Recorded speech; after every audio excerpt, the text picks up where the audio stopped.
What's going on, guys? How you doing today? It's Single Roleplay once again. Today I want to show you the build that has been like a side project of mine. I wanted to play this build on standard once I will quit the Bester League, and this is exactly what happened. I had a pretty underleveled witch there from fucking ages ago.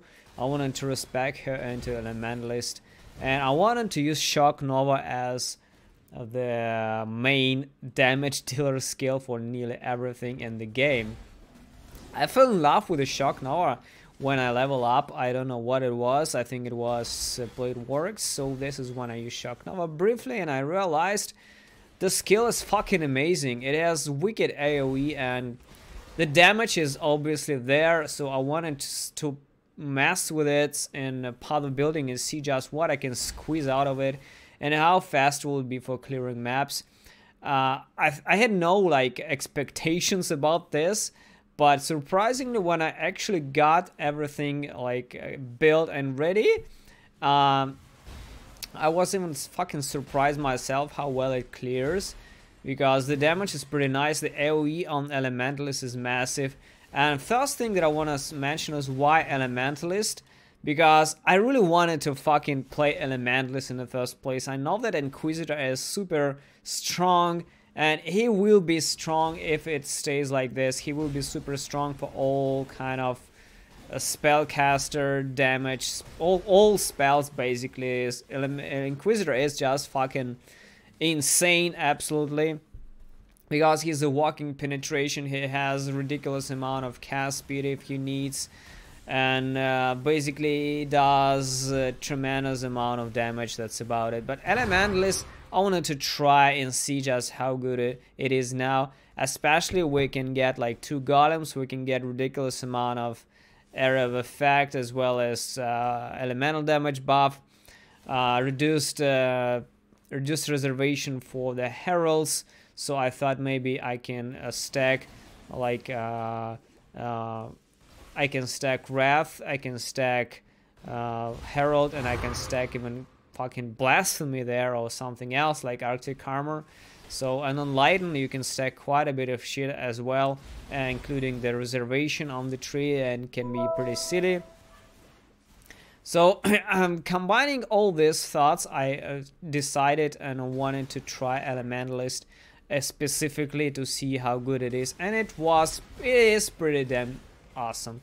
It's just not as strong as Inquisitor, of course, but the damage is there, and I was also surprised by the damage when I've been I saw some build by the guy who did the Freezing Pulse Elementalist, and I was pretty surprised by the damage his build did. So I wanted to kind of try Elementalist as well.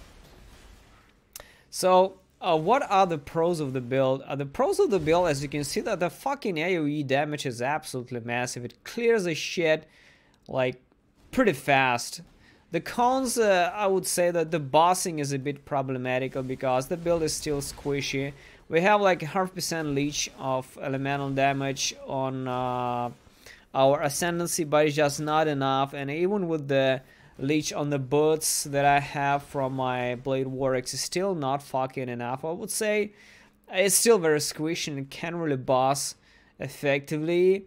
I'm still thinking about what I can actually use for bossing with this build. Maybe I can use Lightning Tendrils. I mean, for AoE I can use Shock Nova. For single target, maybe Lightning Tendrils. I'm yet to think about this, because you know, when you get in this close damage, the bosses with heavy physical damage really kick your ass really hard, and it's specifically hard to boss like when there's multiple exiles and shit on the screen, like on this Acid Lakes map. They kick my ass really hard in the end. So bossing is problematical, and I even kind of invested a lot in damage on the tree, and the damage was really good, but then I reconsidered and started investing in the Fat Life tree because I was super fucking squishy and died left and right. So I gave up on damage and just went with wanted to reach 6,000 on the life tree. That's the deal, and this is like mandatory, to be honest, otherwise you will be dying left and right. The damage is very nice, and the damage even on The bosses is really nice, but like I said, you have to be in pretty melee range. Even with Kong effect, it's still pretty problematical to survive. So this is like the only problem that I have with the build right now. I level up to 88 without any dramatic problems, and I feel like I can progress even further. And if you guys really want to try something unique, something interesting, something non-meta, that might be the build for you guys. Let's hop into path of building really quick, and I will show you the details for this whole project build, guys, and I show you the numbers as well. So here we are in the path of building, guys. We'll show you the tree really quick. So basically this is the classic crit spellcaster with more area damage. Going crit where possible to the Doomcast, to the Arcane Potency, grabbing life where possible. I also discarded the idea to grab lightning damage here. Originally I grabbed it here, but then I fucking reconsidered because it was way too squishy. So I grabbed the life tree here. In the end you will be getting Stormweaver. Also around level 90, 85 I grabbed Crackling speed. It's also very good. Otherwise it's just fucking gems and nothing but the gems. That's about it. For the items, this basically dual wielding spellcaster wands. Massive spell damage, a lot of cast speed, crit chance for spells, and crit multiply. This is GG Vance right here. For the helm, it's basically life free res with shock nova damage. For the chest, there's a couple of cool options, like for example the crit chest or the life chest, but also the Impulse's Broken Heart is one of the best for clear speed, and this is what I using, and this is one of the reasons why I decided to even play this build, because I really wanted to incorporate Impulsa, because it does increase average shock and 50% increased damage if we shocked an enemy recently, and basically while shocking shit left and right infinitely. This is 6 blue sockets on this, which is not as hard to get. I got it in around like 50-60 chromes, so it's pretty easy as well.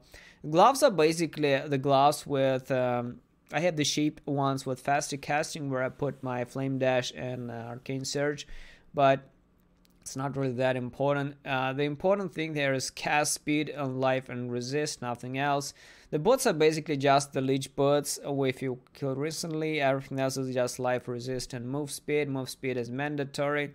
The amulet is basically just spell, cast speed, and crit, nothing else.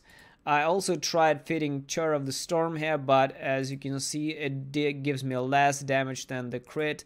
Amulet and Pandemonius gives even less, so the classic crit amulet is the absolute beast with cast speed and shit here.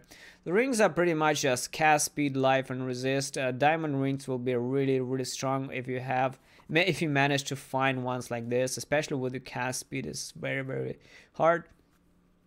The belt is nothing crazy, but Doriani's Invitation with lightning damage is, I think, one of the best in slots here, especially for mapping and all that shit, because you basically leech lightning damage as life, and this is one of the rare items in the game where you can leech lightning damage as life. It also increases lightning damage, gives a bit of strength. Unfortunately no life here, but it gives a little resist as well, so that's very good.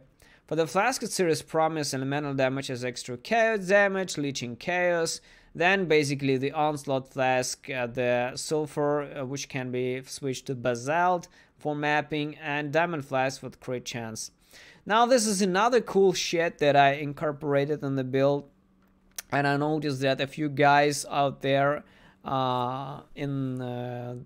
basically in the game use this, which is Watcher's Eye that I bought for 2 Exiles, which is lightning damage leached as mana while affected by Wrath.